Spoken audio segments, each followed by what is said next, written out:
Iniimbestigahan na ng Coast Guard ang pinagmula ng oil spill sa isang pantalan sa Davao City. Minamadali na rin ang paglilinis dito. Yan ang tinutukan ni Kent Abrigana ng GMA Regional TV 1 Mindanao.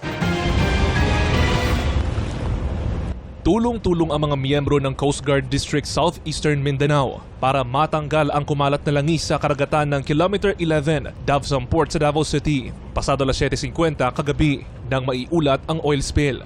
Naglagay na ng absorbent boom at oil pads ang Coast Guard upang mapigil ang pagkalat pa nito. Sa inisyal na investigasyon ng Marine Environmental Protection Force Southeastern Mindanao, posibleng napadpad lang sa Davao Port ang mga sludge oil.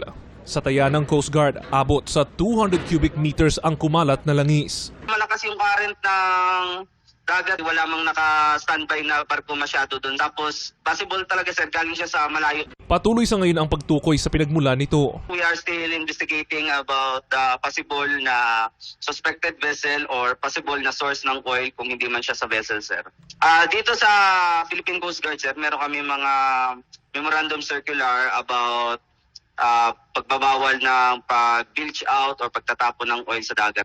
Harapin nila yung mga administrative fines ng Philippine Coast Guard and also yung ating other local laws dito sa Davao City.